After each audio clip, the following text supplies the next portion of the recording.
You're hurting me. And for those who just joined us live, have no idea what I'm talking about right there.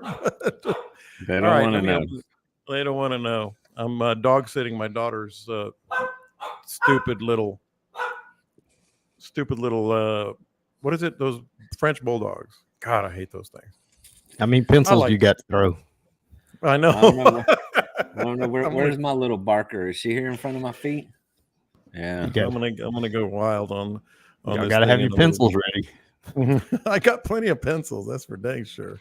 You got to have good aim as well. Yeah. You got him. Her. I got her right in the butt. All right. So let me set up and then we'll get started. I'm just laying here sleeping. The word for the day is dry.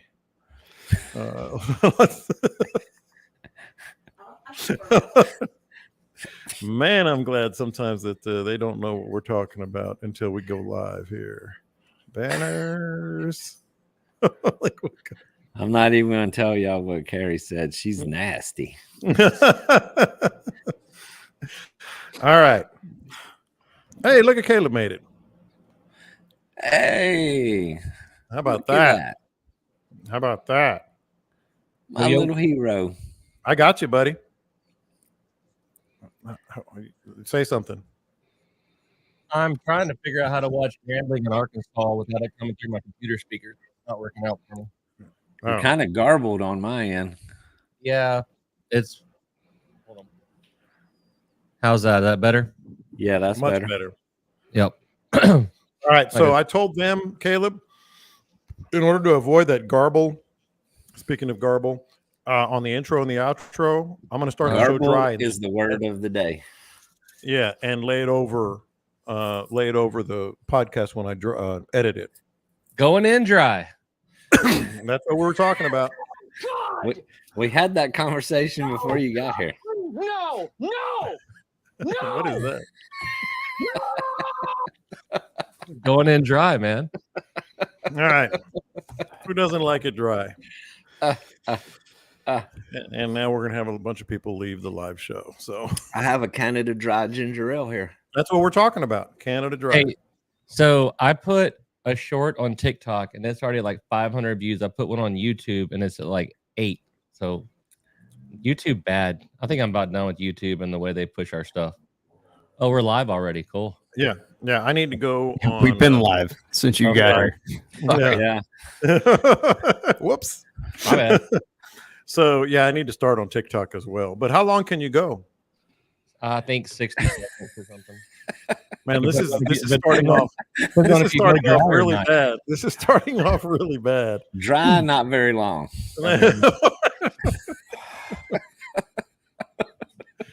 How long can you go dry? All right. On that note, y'all are just making me edit more. You're just making my night longer. That's all you're doing. Oh. All right, here we go. Remember, we're going in dry.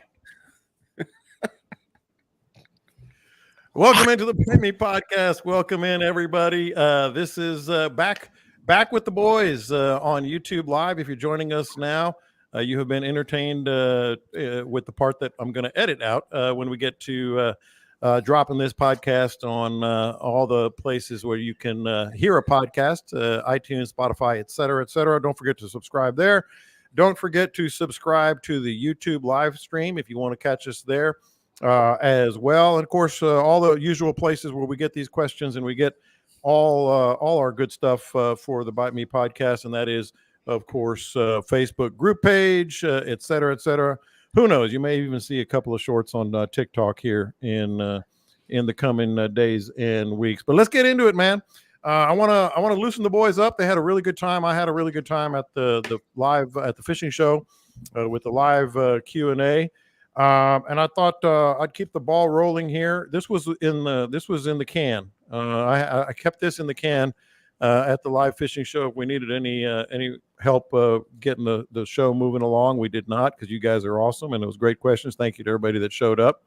We're going to cover warming water temperatures. This is really kind of a combo topic from the group page and conversation I've had with the guys here at the fishing show.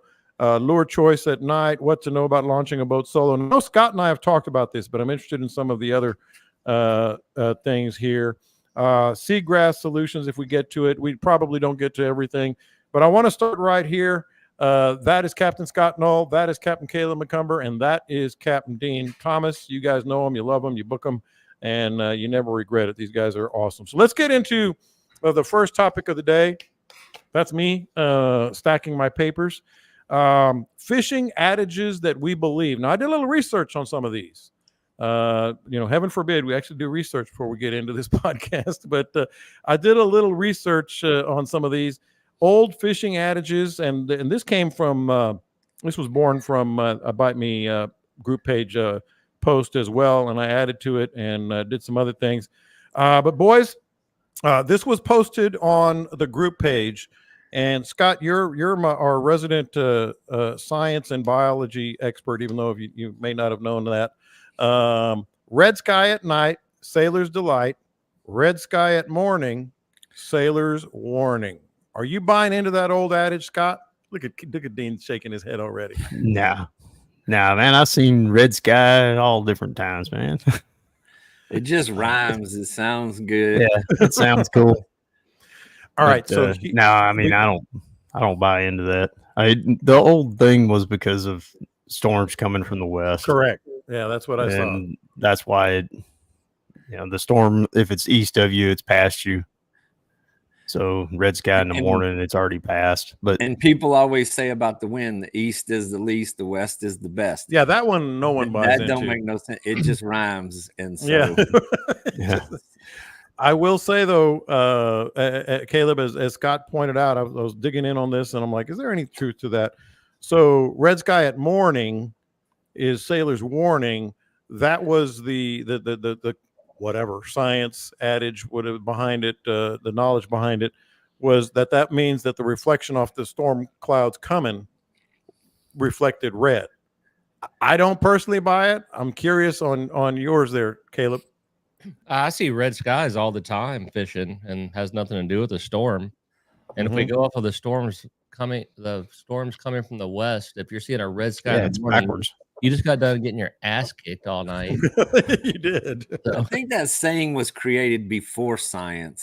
Maybe. It was around the same time they before radar. It doesn't matter.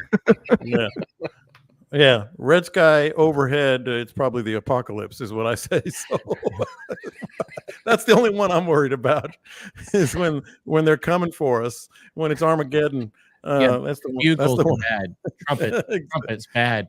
Yes, it's alien. hot. Bad. Why is it so hot? And if you're fishing when it happens, that's where you want to be. See, and I feel like I've been there a couple times. What's that? Fishing whenever Armageddon apocalypse is coming. Yeah, I know I have. I've felt like it anyway. All right, Caleb, I'm going to start with you. I know Scott's answer, but I'm going to go around you, then Dean, then Scott. When the cows are eating, the fishing is good. Sure. Here's the thing. When the fishing's good, you don't look around and observe crap. But when the see if the cows are eating, you're sitting around like, oh, look at that. There's a cow laying down. That's right. That's what happened. But if the fishing's good, you're not paying attention to anything. Even if the cow is laying down. Yeah, you don't care what the cows are doing. Yeah. Dean, Scott buys into this. Man, I don't think the cows care about us or we care about them when it comes to the fishing. I don't know. When it's hot, the cows lay under the shade trees. How that correlates to fishing, when it's hot, bass lay under the trees too. So now we're getting down to something. It's all lunar stuff. That's why when you look at a lunar table for fishing or hunting, it's the same damn thing. And that's why just because the lunar thing says it's a 4-fish day, that doesn't mean anything, because all it's doing is going off of the lunar table. But that's the opposite, because so is bass fishing good when they're under the trees or not under the trees? I don't know. I've never fished for a bass under a tree. Because if the cows are laying down, fishing's not supposed to be good. Scott, you're buying into this though. It's all about the rhythm of nature, man. Cows are out there. Cows are out there doing their thing. Cows aren't natural. They're animals. All the animals start moving around at the same time. You see it all the time. You shake a bag of feed, and then the cows get up. It doesn't matter what the major and minors are doing. They're eating if you shake the feed. See, that's the key thing. Are they eating on their own, or is it because somebody threw out some feed? That's the important thing right there. We're only provoking more questions. It does all work together, though. I mean, All right, the birds are up moving. Everything starts moving. Fish are feeding. I do believe Way it it in a works. sense, though, because I Yeah. know deer start moving, and because Deer are natural. they're not cows. Mm-mm. You remember, Dean? This is yours. You remember the ones that got away more than the ones you caught? Oh, definitely the ones that got away. 100%. Because those are always 100. they're always bigger. I can remember fish I lost 15, 20 years ago. I mean, like they always have to be good ones, of course. I don't remember the little dinks I missed, but I can remember big old trout that I've lost a lot more than big old trout that I've caught. When you tell the story, it's always even bigger than monsters. than it was. Monsters. It's like Caleb with the 10-pound bass, but 10-pound trout he allegedly caught. I've never lost one under 12. And it hasn't been a redfish one time. It's all trout. Yep. Scott, you could probably rattle off some that you lost. Yeah, I know you were talking about a Oh, trout, big trout that you caught that your buddy Yeah. lost for you. Yeah, good old Steve stuck the net down there and grabbed a hold of the hooks and shook my biggest fish off. Then about a week later, he caught one that looked really, really similar to that in the very same place. Mm-hmm. Funny how that worked. And then maybe there's a little conspiracy work in there. Did he have net marks on his back? Oh, hell, he never even touched it with the net. All he hit was a lure. Here, I'll get it. That and I remember trolling offshore, man. One day I was out there in my little 17-foot center console and we were trolling around out off Freeport, and it's just me and a buddy, and didn't have rod holders, so we were just holding rods and kind of trolling around there. And I got slammed, and it hit so damn hard it put me down on my knees. I slid all the way to the back of the boat, and it just kept pulling. I thought we were trolling around a rig. I thought we had hooked a rig. I thought he got too close and we hooked a rig leg. And I said, man, put it neutral. He goes, it's in reverse. It was still pulling me backwards. And then it came in and all it had on it was a little piece of flesh, like from the corner of a mouth, little white flesh on it. I have no idea what that fish was. Those are the worst. Maybe ones. you had your drag set too tight. It was set. It was A little bit. Well, it went off. It was loose and it went off, and then I threw it into gear. Threw it into strike.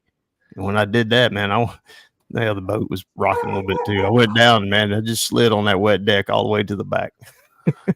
God, I caught a tarp well. I think a tarpon once that just ran straight sideways and lost that one. That's one that I remember. It was 150 pounds. If it was an ounce. If it was an ounce. You ought to see how big the snook I keep losing is. Monster. Yeah, I never forget that tarpon. That's for dang sure. Caleb, fishing is better when it rains. I thought about Caleb when I heard this one.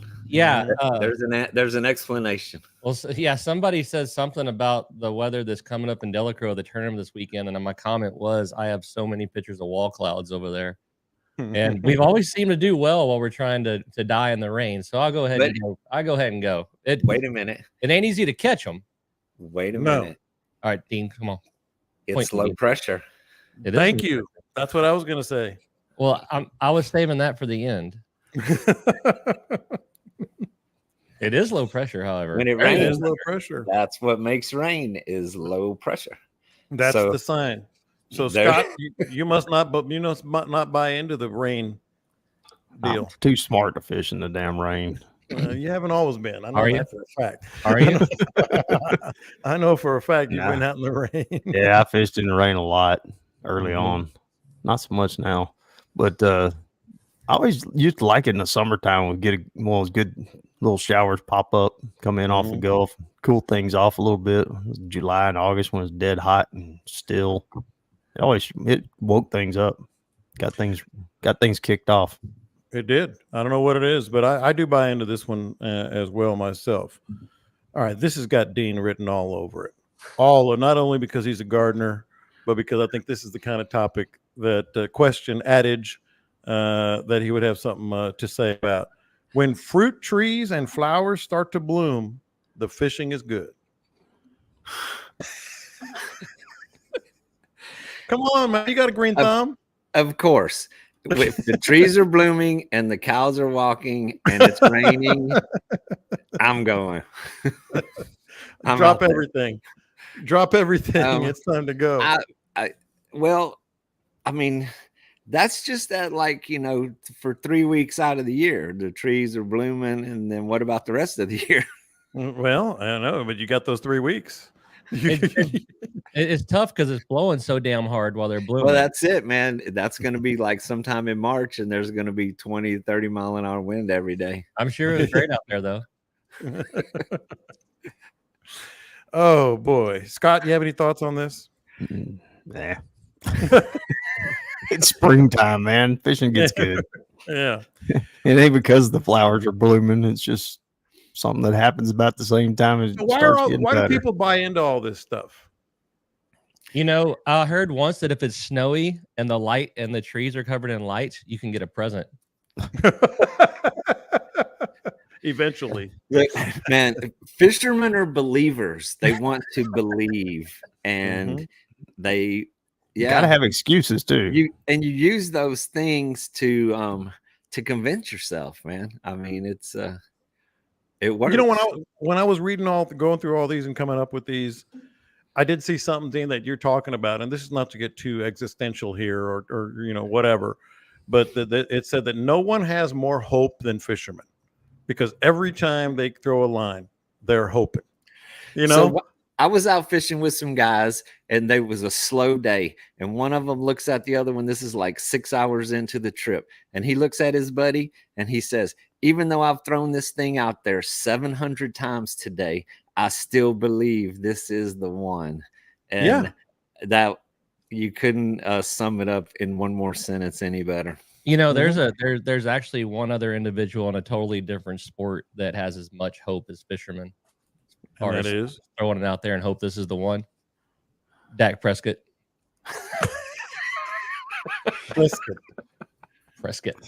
Prescott is the guy that he must be a fisherman, because every time he throws it, he thinks, God, I hope this is it. I hope this is the one. I hope he just keeps catching the wrong species. It keeps going the other side. He's throwing it to trout, and the redfish intercept it. They need to teach the difference between the redfish and the bluefish. But I like that line. No one has more hope than fishermen. Yeah, if you're not an optimist, you can't be in this fishing game. Or I gotta be optimistic about the weather, the fish, everything. Your lure. And also, when Scott said the lure, fishermen buy so much stuff because they think the next purchase is going to be the silver bullet that makes them off.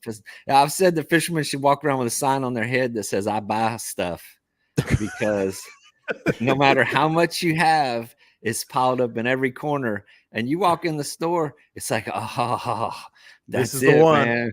This is the one. Yeah.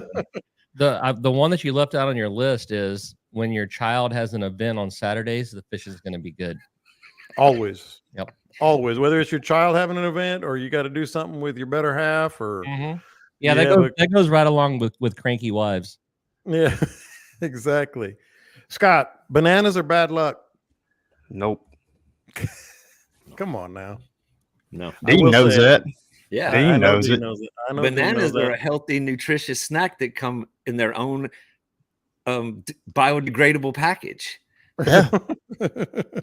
I've told you that, man. Those guys, when we had the kayak tournament, the guys on one of the other kayak teams came along there, and they snuck bananas into everybody's kayaks the night before the captain's meeting, put a black K on it because their team name was Karanqua. And I went out the next morning, like my second cast, I had the biggest redfish. A little while later, I had the biggest flounder. A little while later, I had a huge trout, and I won the tournament. And Dean rolled up on me. There's a picture out there somewhere. I see it every now and then. Me kicking back in my kayak, peeling that banana with that black K on it, having me a little snack after catching all those fish. I really appreciated that. I will say, I never go out with a banana on the boat. I know some people who won't even put the banana boat sunscreen on their boat because it's got a little picture of a banana on the package, on the bottle. I'm just not superstitious about anything. So I'm a little stitious. I'm not superstitious. Look at that. I got a new sticker from a boat. Banana sticker. How about this one? This is another one I do. I don't do the banana thing, and I guess it's just a tribute to history or whatever, the adage. But I don't do this either. Don't take out the net until you catch your first fish. I'm taking that. 1,000,000%. Right? My net folds up and goes in a hatch, and when the first fish gets caught, somebody's opening a hatch and unfolding a net. Yeah. And it's not even cold. Mine's in the shop. So does that mean where do I stand on this? I can't bring the damn thing. Yeah. My net's on the deck all the time. It's in the same place. It just lays back there on the floor is where it goes. And so with the cows. With the cows.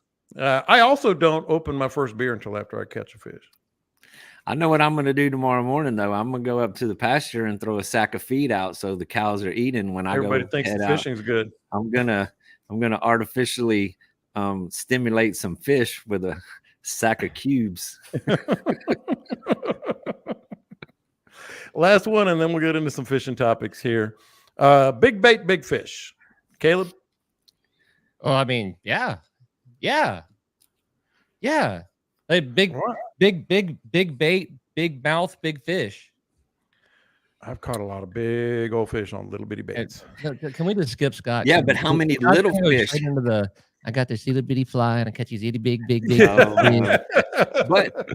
And so of course you can catch little or big fish on a little bait, but will you catch a little fish on a big bait? I've seen them try.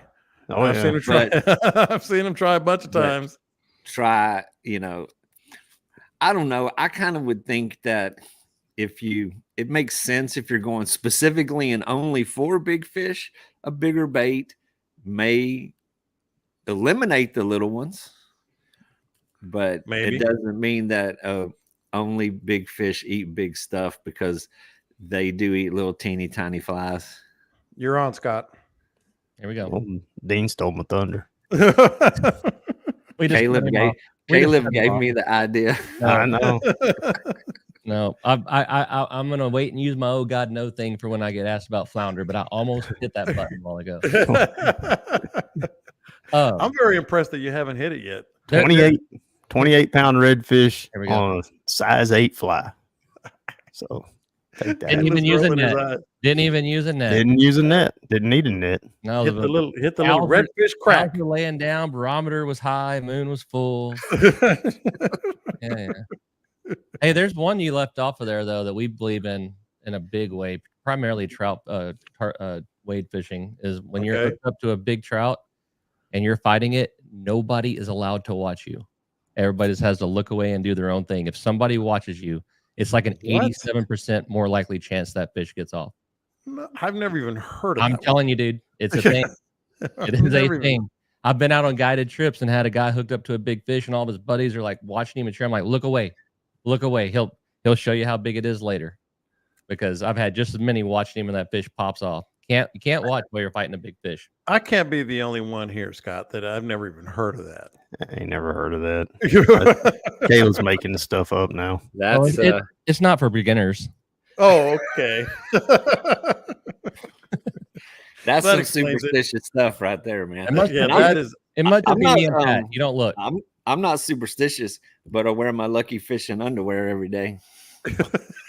I have a hand carved. I'm just glad you wear underwear every day. Mm-hmm.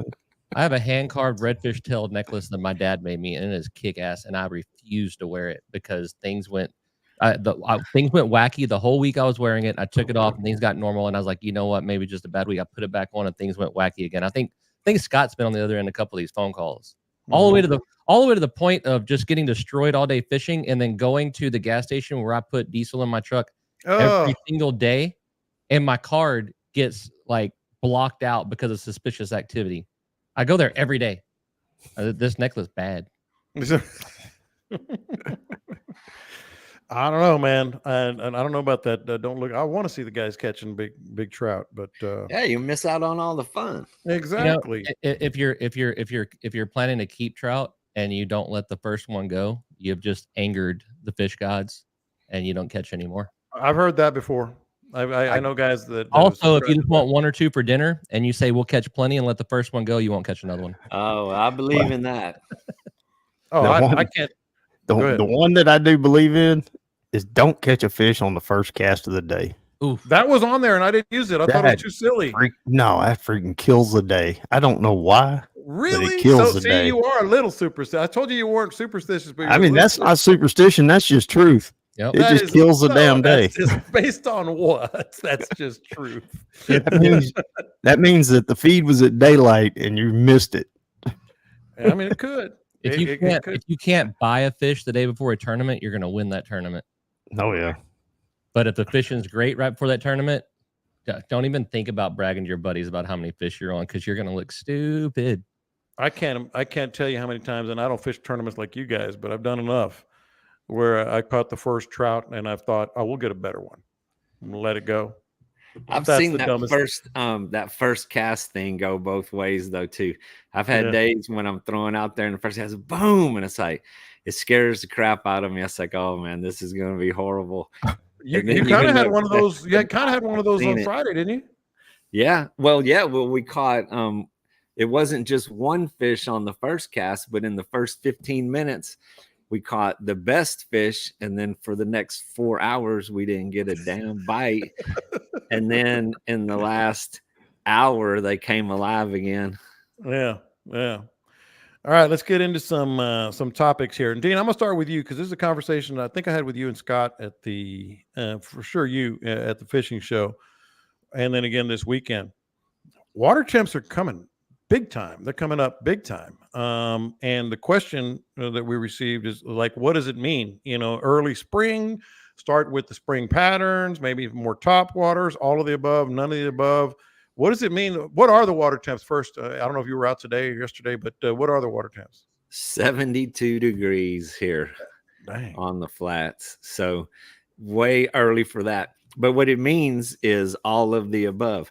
I mean, little fish are going to start moving on the flats. And when it's warmer, their metabolism comes up. They're ready to eat more. They're ready to eat more often. They're going to move faster. So yeah, throw some top waters, things that make noise. And yeah, start looking for tons of little minnows and, the shrimp and all those things are going to start moving around in the grass. And it's just like an explosion of life. I mean, everything starts to hatch out and the flats turn into just a little playground for everybody. I know Scott's gonna chastise me because he's a little superstitious on this, but Scott, we're done with freezes, right? Shut your mouth. Just because it was 100 degrees in Killeen yesterday does not mean that our freezes are over with. Was it 100? Yeah, they hit 100 degrees in Killeen yesterday. Really? Yeah, I went outside yesterday.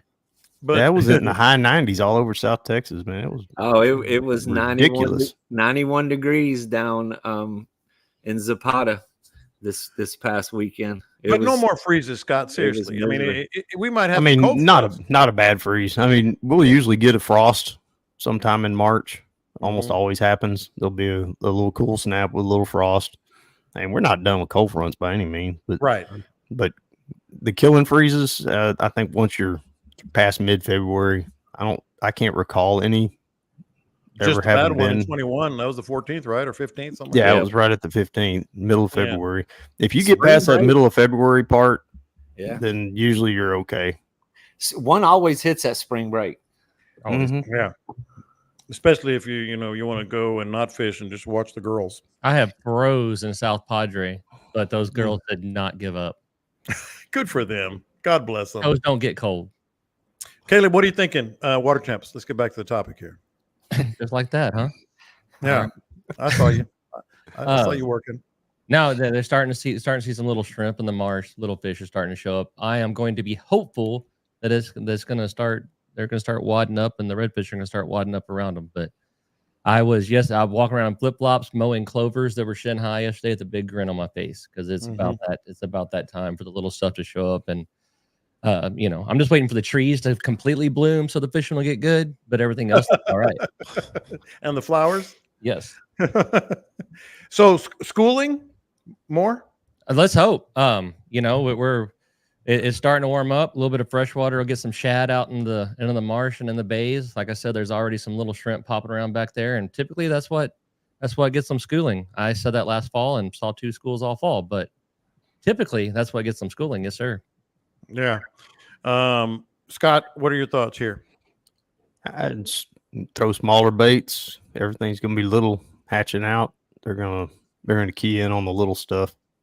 I usually bump it on down this time of year. The shrimp, it'll be a little bit before they get big enough for them to get too excited about. Usually that's a May thing. First part of May, I'll start seeing some good schools and some good tailing on some shrimp that are maturing up the first batch.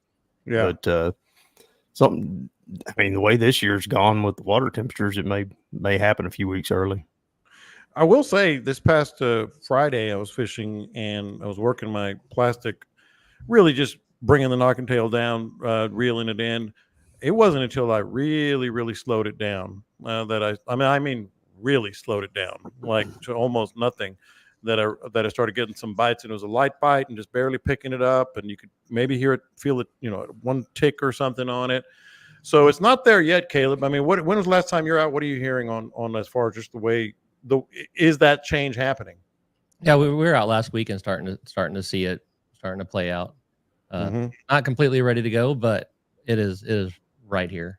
Unless you've jinxed us into another freeze, then I guess I'm jinxing everything right now. We'll start on over. Well, there's no doubt about that. We had one thing to look forward to, and you keep doing this. At least I don't put a banana on my boat, and I never bring out the net until I catch the first fish. These are important things. These are very important things. Every once in a while I get a question on the DM, and you guys can hit me up anytime, and I'll bring it to the guys here, the pros. And I kind of roll my eyes at the question. I'm like, because me personally, I don't buy into it, but at the same time, when I bring it to you, a lot of times, you guys will surprise me and say, "Oh yeah, this is true," or "You definitely do that." This was just full disclosure, and I'll read the whole question.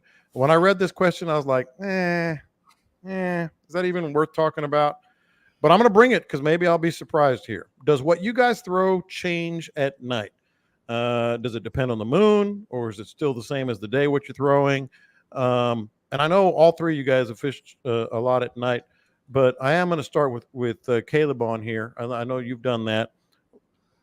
I kind of rolled my eyes. Am I wrong? I mean, I think you just throw the same stuff. Well, I should probably put a little backstory on this. We fished Baffin last weekend. We caught a handful of fish, and a couple of them were magazine cover worthy, so I'm not allowed to post them. By we, I mean everybody with me. I think I caught like 3 or 4 decent fish, but everybody was catching them on plastics. And I refused to do it. I threw a double D and a quirky and a JRZ blade all day. Didn't matter. And so Compton likes to make fun of me about that. But so that being said, no, I don't really change up what I throw at night either. Yeah. But the reasoning is I have thrown straight pearls at night. I've thrown blacks at night. I've thrown the red shads at night. It just doesn't really seem to make that big of a difference. At most, I'll change from a top water to a quirky, perhaps just to less noise, more noise. But I don't get hung up on colors. I just like something that makes a little bit of noise and kind of hangs out in the water column and lets me bug them. That being said, I read a couple of the comments on that, and I'm not trying to give anybody a hard time by any means because I have been there and done it. I have bought so many stinking lures that glow and charged them up and threw them out there and just grab my rod and just smile real big and wait for that sucker to hit it. I don't know if I've ever caught a fish on a glowing lure. Not a one. But I've done it too, and it seems like a great idea. Yeah. But yeah, other than that, no, I don't change that. And I haven't thrown plastics at night. Maybe Pat has. I've never even tried plastics because Corky has always been pretty good to me. Yeah. And that explains the comment I read the other day about insisting to use lures that don't work. Yeah. Somebody says something about his, or I think Dean said his topwater time, and Jeremy came along with, you guys stop throwing topwaters. I said, no, Dean doesn't. Dean doesn't stop throwing. What he means is actually time for a topwater now. And apparently set myself up for the same ridicule because I'm just as bad about twitch baits. Yeah. Dean, anything changed tonight for you? Caleb kind of was in my corner on that one. I mean, when I'm out there on the flats in the dark, I throw topwaters. I usually stick with it. I like something that's going to make noise and feel like it's attracting more attention than just slithering through the darkness. Yeah. But only reason Dean's out there in the dark is because his boat broke down. Yeah. I'm talking about maybe a younger Dean. No, we used to. I mean, man, when a couple of my buddies that used to live here in the neighborhood, I mean, we would do that a lot. And then we would have guys that would come in from out of town that would want to, go out at 2 and 3 in the morning and fish until the sun came up. And those types of trips. But I mean, I feel like something that's going to make noise instead of having to be seen is going to be better. But I also do understand that fish see very well in the dark. Fish do not need light to feel lures. They have other senses that detects movement in the water. I mean, they be just as good in the pitch black darkness of that dirty ass water up there in Matagorda Bay. Scott, with never seeing the lure. I have thrown plastics at night a lot, Scott. It's been a while. Yeah. I will say the last time I went out at night, I was kind of like Dean. Like I go now very, very reluctantly. I got to be really in the mood. Was about probably a year and a half ago now. And I was all plastics. Scott, I was like catching fish, all plastics. Now, this was one of those full moon nights I got talked into going. And you subscribe to the theory that it doesn't necessarily have to be the full moon, but under a full moon, man, I was throwing plastics all night long. Now, redfish in Galveston can find a shrimp kicking in the dirty ass marsh. I mean, it's really, I don't think it matters a whole lot. When I was on police bar, I worked 7 at night till 3 in the morning for a long time on a swing shift. We get off at 3, head on down there, and we'd fish those first 2 or 3 hours before daylight. And we threw soft plastics all the time. Yeah. And it wasn't even paddle tails. It was the Kelly Wiggler long johns, old shrimp tails, and we caught. Yeah, man, it was that had to be a blast too. Right off of work, going straight fishing. That I'd be looking forward to that all day long or night long, whatever it may be. We were young and working 7 to 3. Shoot, man, we were on the water. We were off the water by about 10:30. Perfect. Back at the apartment, everybody crashed out on the couches and floor and everywhere, and then we'd get up and go back to work again. And it's been a long time since you were young.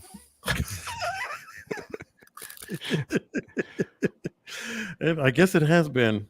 Yeah. That was back when we had trout. Yeah. Oh, here we go. Here we go. Oh, so here's okay. So there's another saying you missed. When Matt Dillon is sheriff, then the trout fishing is good.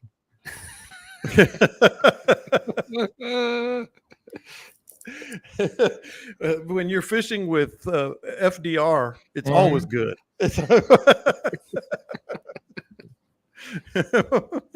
It's always good when Franklin Delano is on the boat. That's for seems like it'd be hard to get him in the boat, though.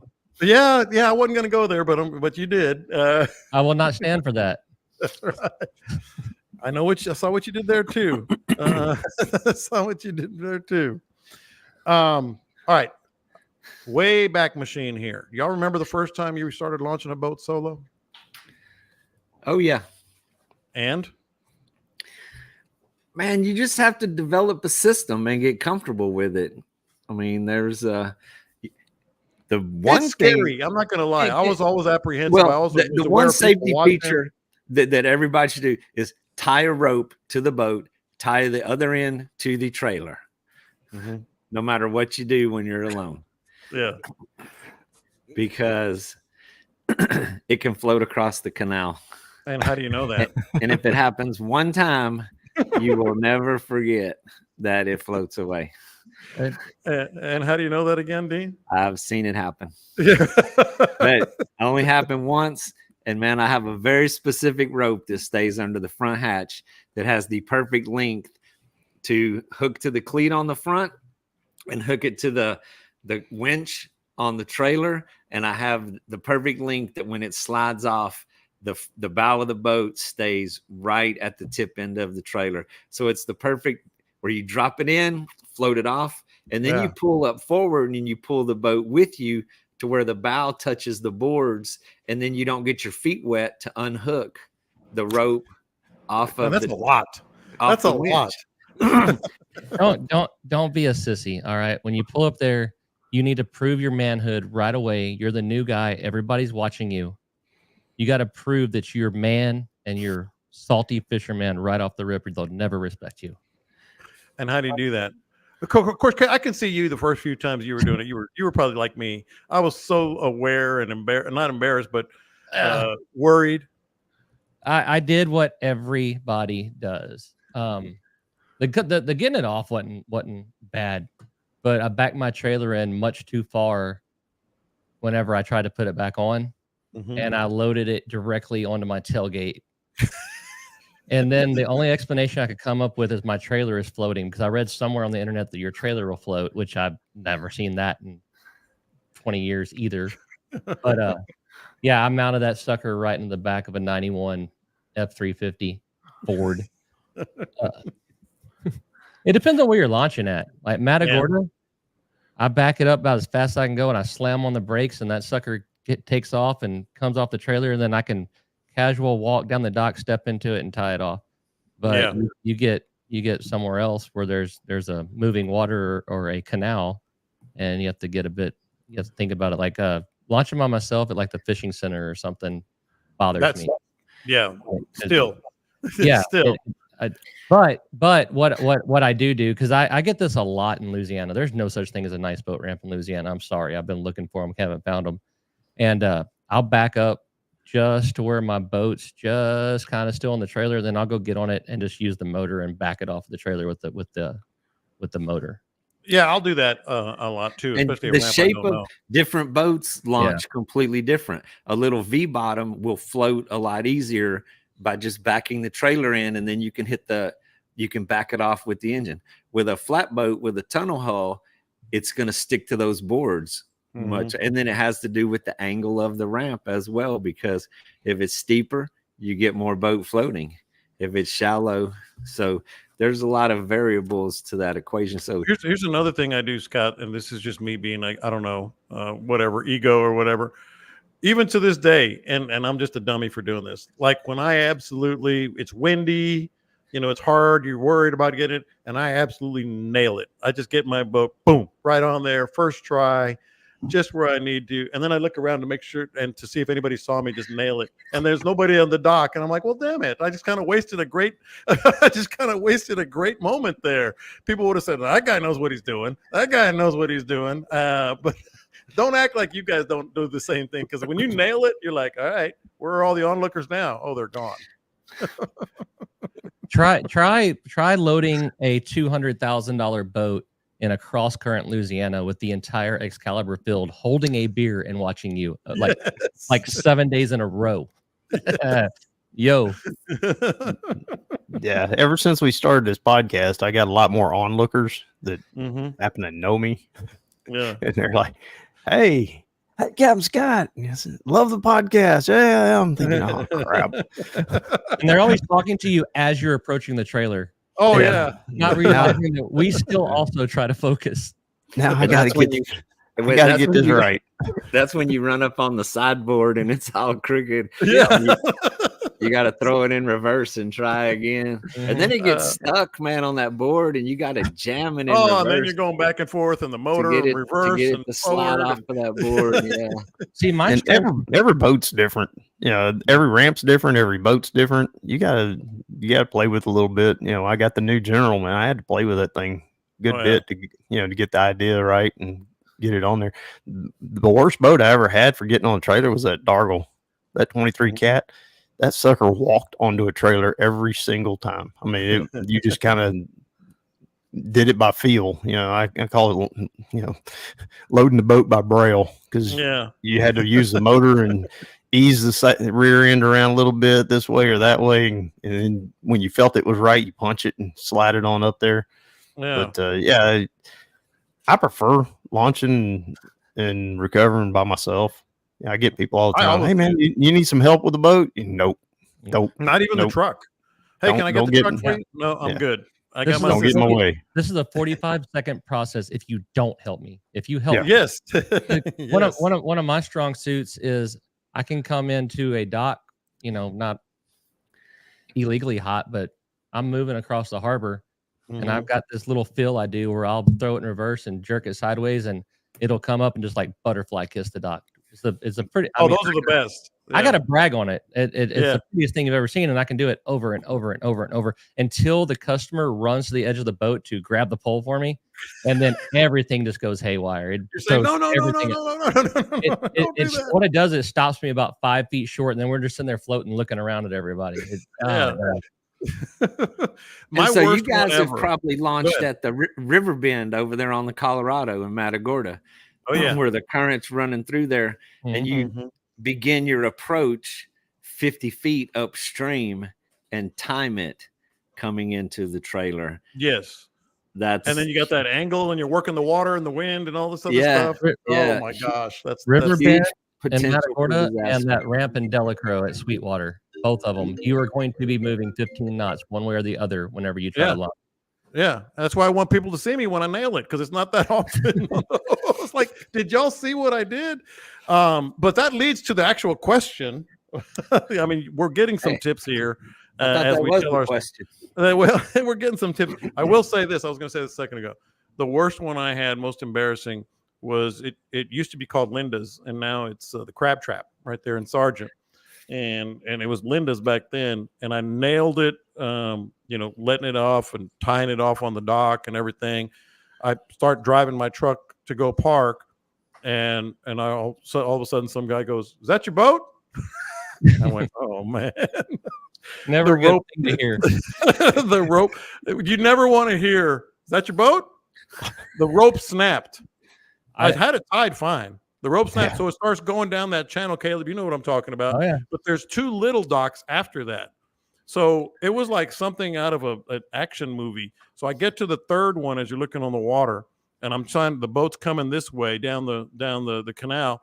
And I did one of these run down the end of the ramp like Tom Cruise. And I'm picturing Jack Sparrow, not Tom Cruise. Yes, and just jumped on my boat and acted like, and put it in reverse. Like, okay, yeah, I meant to do that. If I had that on video, there'd be Pirates of the Caribbean music playing. It's like me with the Jordan logo. I look like the Jordan logo trying to. I don't know about that.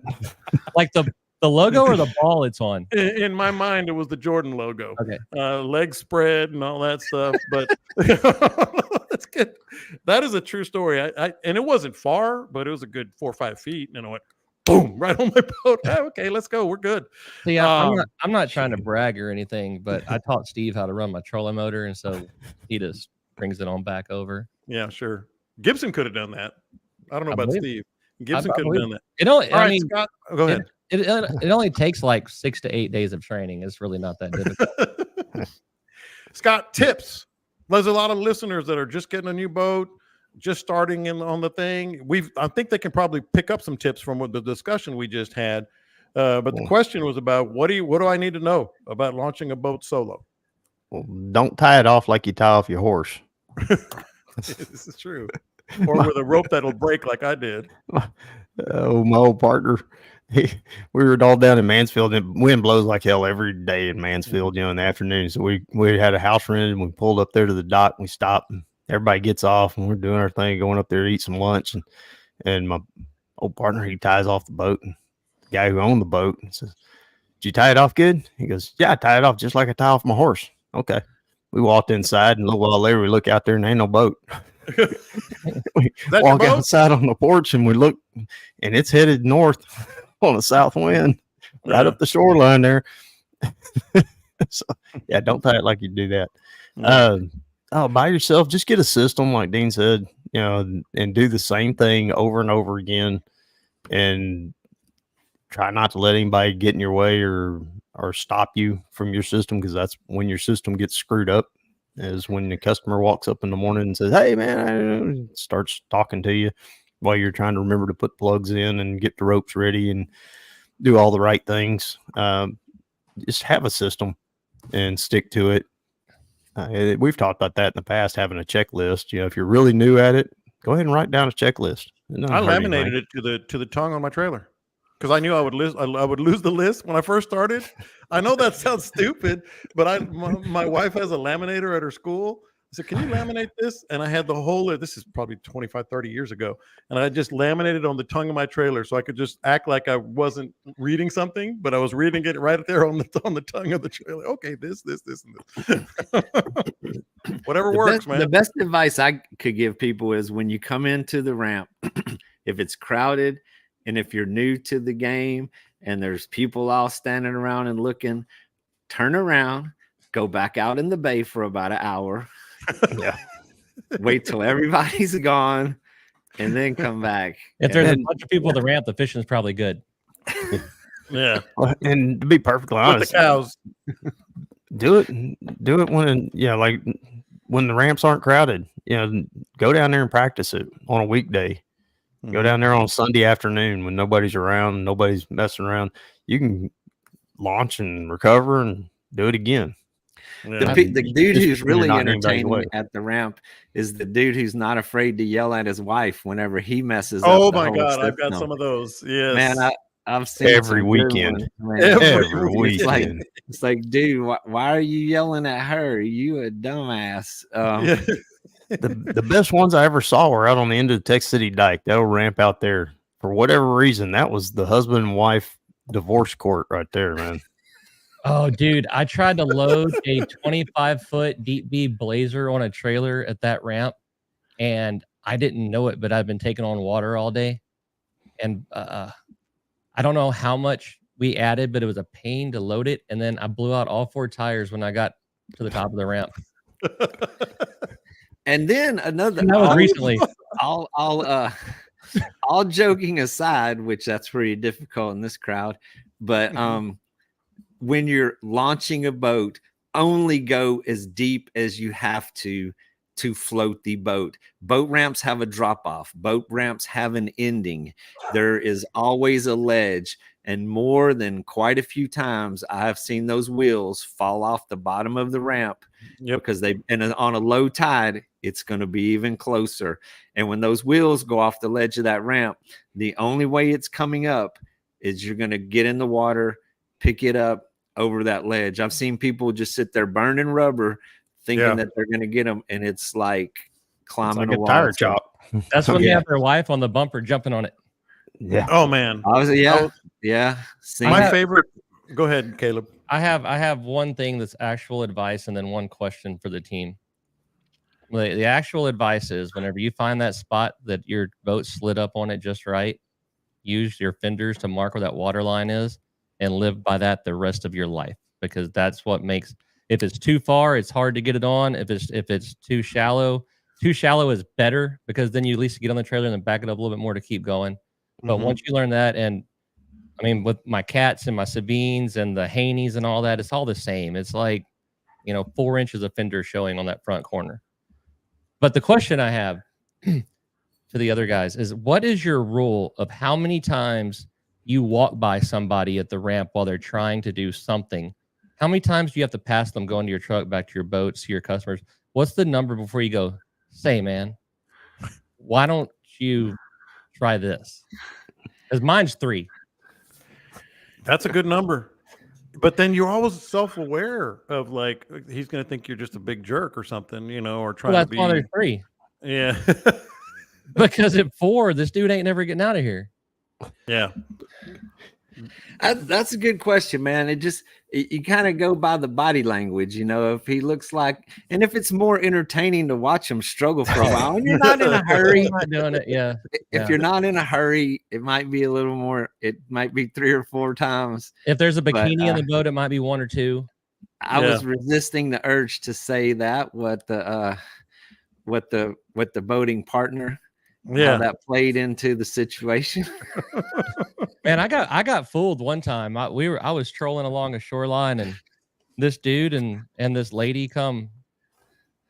They cut me off. There's no other way to put it. But I decided to be cool because it's like just a man and his wife. And I was like, I'd be cool. And so I trolled a little bit. And then eventually I trolled past him. And I said, I hope you and your wife are having a good day. And he looks at me and goes, actually, that's my daughter. And I just kind of Kermit the Frogged him a little bit and just kept putting on right back. They're not always friendly.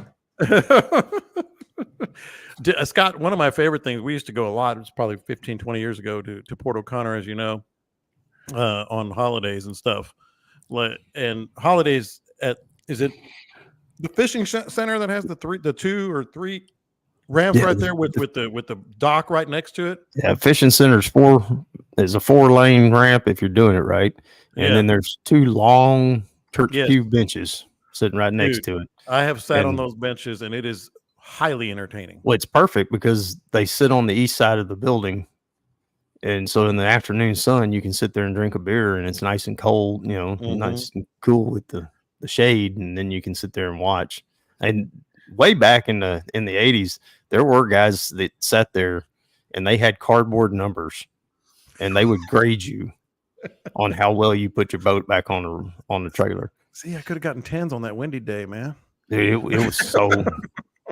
Legend has you can do that from the comfort of your living room now because they got the live webcams on Con Brown Harbor, and it's like 10 lanes of entertainment over there. And also for the new guy, now that Scott mentions that, those wide boat ramps are for 2 boats. Do not go down the middle of a 2-boat ramp and take up 2 spaces. Not true. It's for 1 big wide boat. And if you show up in the big wide boat ain't there, you just got lucky. I'm not going to say I've never done that, Dean. I have. I've seen the little boats right in the middle, and it's like, See, I got a better. Wait! I got one more for the newbies. Turn your headlights off. And of course. Then there's that. Turn your headlights off. Load your boat. Load all your stuff. For the brand newbies, the one asking this question. Load your boat in the parking lot, have all your stuff on it, have your rope ready, have all your stuff done, check the plug, have your little list, do your thing. Turn your headlights off when you're backing in before daylight, because that's the worst. Man, I'm trying to back in next to somebody on a double ramp and they got their headlights shining right in your rearview mirror. Yep. As a public service, we need to all put yellow cans of paint in the truck, and when you go down to the ramp, put some little dotted lines in, because they aren't designated, but there should be a designation in that situation. At that exact ramp at the fishing center, the middle one, somebody's mom almost kicked the hell out of me one day. Really? Oh, man. We were coming sliding in sideways, had to get the boat on the trailer to get to a weigh-in across town, and somebody had back down the middle of it, got their shoal water, and then pulled about 10 feet out of the water and just shut it down and went to packing up to go home. Yeah, we couldn't get a trailer into it, couldn't get a trailer out of it. And I felt like I was pretty cool. I was like, hey, could y'all please move your shit? And man, Mom lost it to the point I was like, you know what? We probably don't have enough fish to win this thing anyway. I'm just gonna stay here. You talk about the spouses. That reminded me of one. I think it was there, Scott, back in the 90s, where I swear I saw a divorce. Like I saw a divorce happening right in front of me. You always have but it was the classic. The woman got out, she pulls out the truck and he's got it all tied and battened down and it starts getting loose and shaking off and it's clearly his fault. I mean, I'm sitting right there watching, and it was like uncomfortable because she was MFing him. And this is why I never want to go with you. I'm never going to go fishing with you again. It's always my fault. I mean, the whole litany of, and then There's other issues there.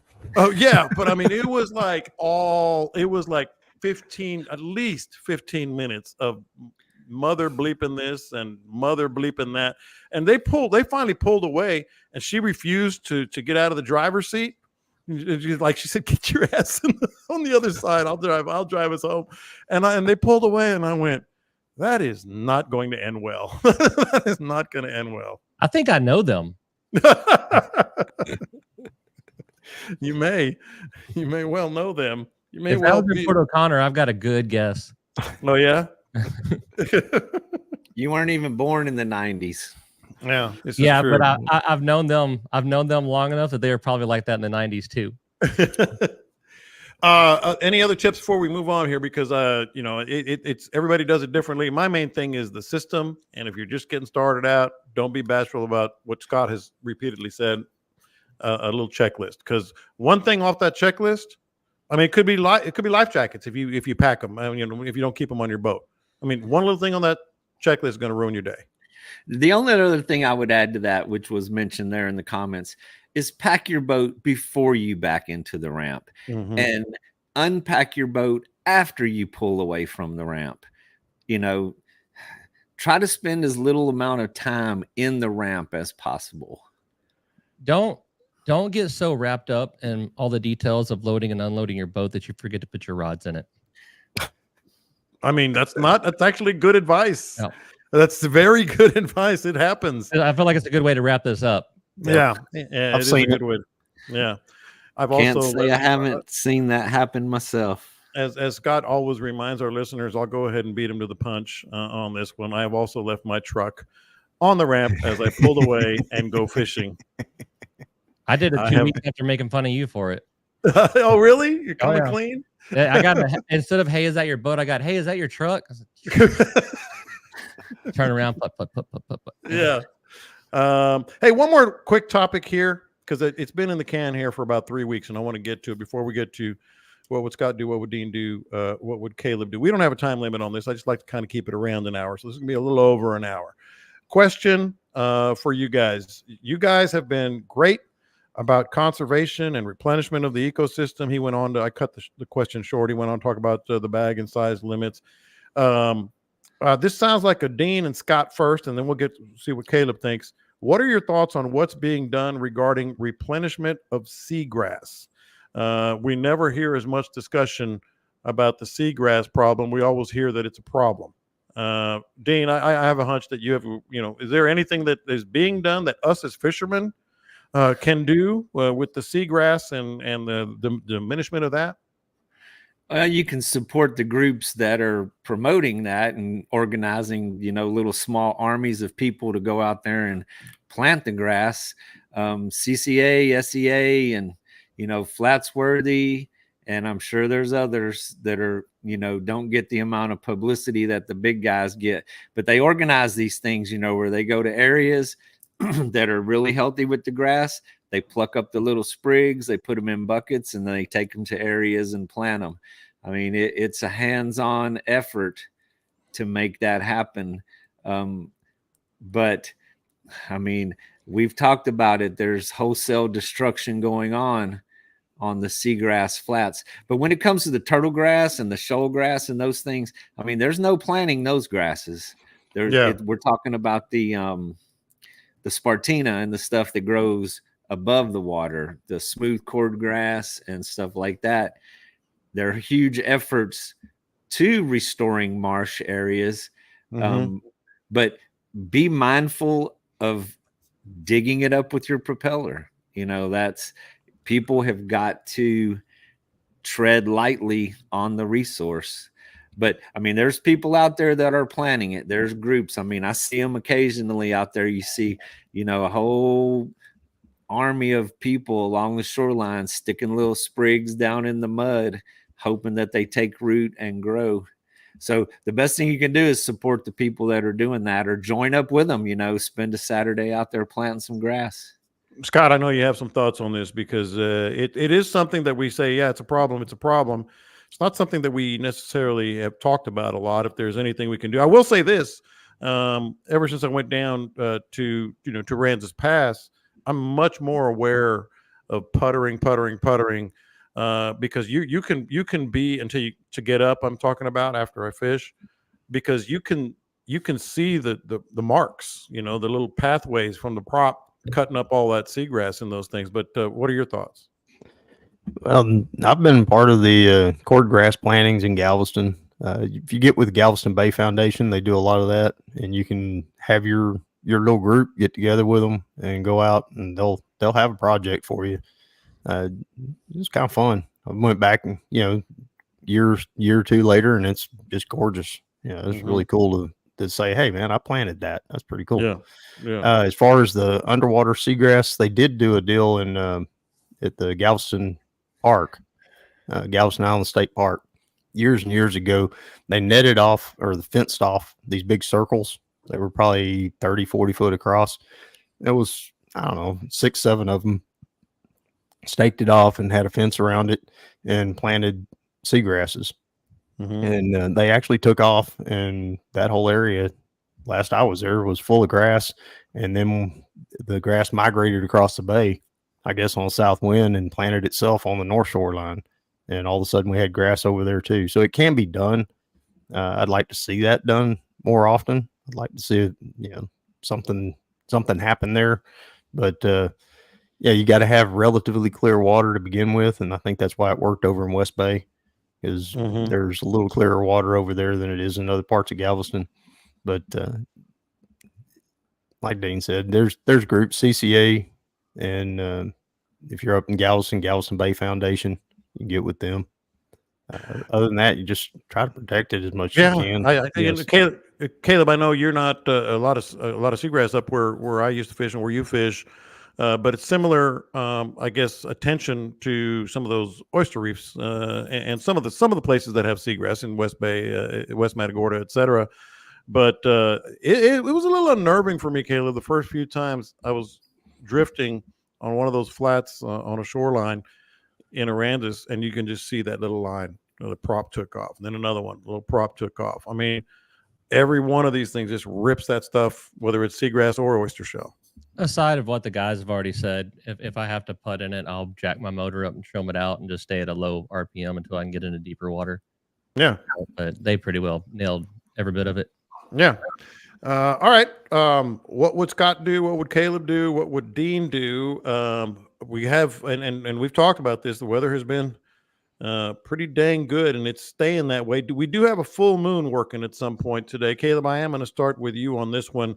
Because I know you're going to get out there. But what would you do this weekend with, looking pretty darn good. Really a little bit of rain maybe Thursday, but Friday, Saturday, Sunday, low of 65, high of 74, 10-mile-an-hour winds I'm showing, 12-mile-an-hour on Sunday, a lot from the east and southeast. What are you looking at if you got to get some fish this weekend? It blows pretty hard out of the northeast all week. But then if you can get it to clear up a little bit on Friday, then Saturday and Sunday, me personally, those would be drifting days for me. I'd be out with a small plastic, hopping it around on the bottom, bringing it up, checking it out. That's probably where I'd be hanging out. Maybe up on the flats early. The up here, that wind direction should bring quite a bit of water in, so it'd be some new fresh water up there. But the trees are blooming, man. Dean, how the trees down there in Aransas? I know the mosquitoes broke out last weekend when I was there.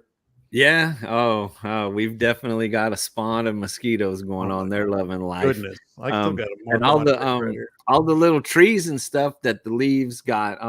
The freeze knocked them off, are starting to sprout. So spring is in the air. The biggest difference in our area this week is the tides are back up. They're not back up to normal springtime level, but they're considerably higher than they were in the last 2 months. Water temperatures are up, breeze is blowing. We're going to be back to drifting and covering vast areas of flats, opposed to sticking in those holes in the deeper portions of the flat on the colder temperatures, and talking about, going slow and patient. It's going to be exactly the opposite. It's going to be frantic and chaotic, and 3 and 4 drift socks, slowing down the boat, throwing top waters across the grass, which is what we do, 10 months out of the year. We're through the adversity of cold weather and low tides. And I haven't seen a lot of floating grass just yet. It's still way early on that. Yeah. Well, so the grass will, it dies. It's like your lawn, the seagrass on the bottom. It goes kind of dormant during the cold parts of winter. So it gets very short, but it's like stubble, but it's still there.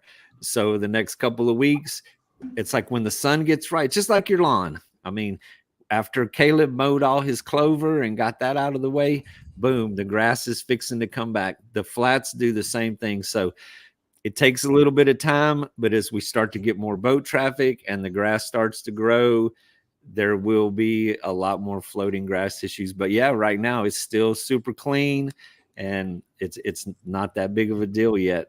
Yeah, I wasn't even using weedless. I was just throwing my plastics. Scott, you're kind of in the middle there. What are you going to do? You been out on the water much? Shoot, man, it's 3 to 4 mile an hour winds on Saturday. Looking pretty good. Yeah, it's actually the weekend is favorable for the weekday challenge, man. It'd be time to slip off into some skinny water in the back and start looking for tails and wakes and all the good stuff that happens in those backwaters.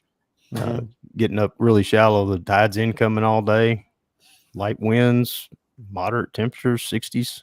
Everything's looking pretty damn good. Almost dealer's choice. Yeah, Dean was talking about the grass starting to grow. If you're a Galveston guy and Upper Coast guy, you know that it's snotgrass season, right?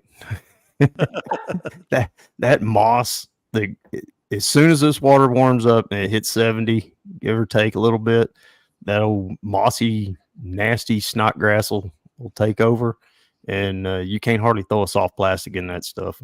And it's around reefs. It seems to be a little bit more, but if you run into that, go ahead and start throwing a top water or something above all of the mess, because there's just no way around it when you get into it. Your whole boat will look like a nasty mess because you're picking that stuff off after every cast. Doesn't seem to happen around here quite as much, but I remember dreading that time in Galveston. It usually happened right as soon as that water hit about 70, it'd just be nasty. Yeah, definitely. But for around here, dealer's choice, man. Go shallow and go play with some redfish, or walk along the edge of the drop offs and do a little wade fishing, catch some trout. The sheep's head are still at the jetties. Everything's looking pretty good out there. We should have our first run of jacks before too long, I would imagine. Jacks, bull reds. That would be sweet. With this water temperature coming up the way it is, I imagine they'll be here pretty quick. Yeah. And I just noticed this. You're wearing that OG Sauce hat, man. Looks good on you. I wore it just for you, man. Look at that. Got the OG I like this Sauce. hat. It's a good hat. It's very, very comfortable. All right. OGSauce.com, man. It's been blowing and going. Speaking of which, let's get Captain Caleb TV. I don't know what y'all's schedules are, so I'm not going to ask. I'm just going to make sure if people want to get a hold of you. It is getting to be that time. We're pushing into March here. And Captain Dean, they can reach you at pretty much DMs will be the best way, but Slow Ride Guide.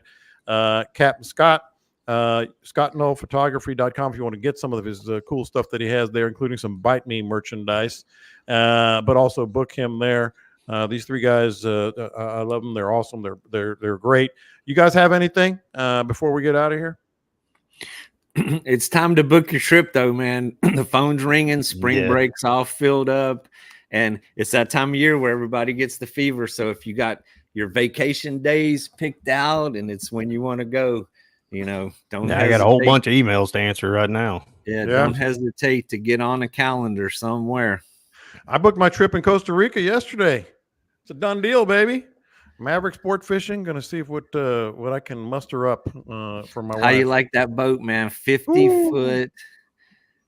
That's That's too nice for people like us, but we're gonna do it's it way too anyway. nice. We're doing it for the They're gonna the be better like, halves. they're gonna see us walking down the dock, and it's gonna be Yeah. like, oh, I might have to here get we go. flip flops or something for this trip. I'm gonna And get a a flat, new and a flat shirt. bill. I'm gonna get flip flops and a flat bill. All right, that's Captain Caleb, Captain Dean, Captain Scott. This is the Bite Me Podcast. Again, don't forget to subscribe wherever you get your podcast. Don't forget to join the Facebook group page. That's where we get your questions. Appreciate everybody joining on the live stream right here. That's always fun, but of course, we appreciate more when you get and download the podcast. That's awesome. And of course, we're gonna have some good weather. I'm gonna be out there again. I'm taking Friday off again. That's 2 Fridays off in a row. They're gonna think I'm retiring, but I'll be down there fishing Friday, Saturday, Sunday. You guys have an absolutely great week. Don't forget our captains. And until then, catch them up. We will talk to you next time. And that's what it sounds like when you end a podcast dry.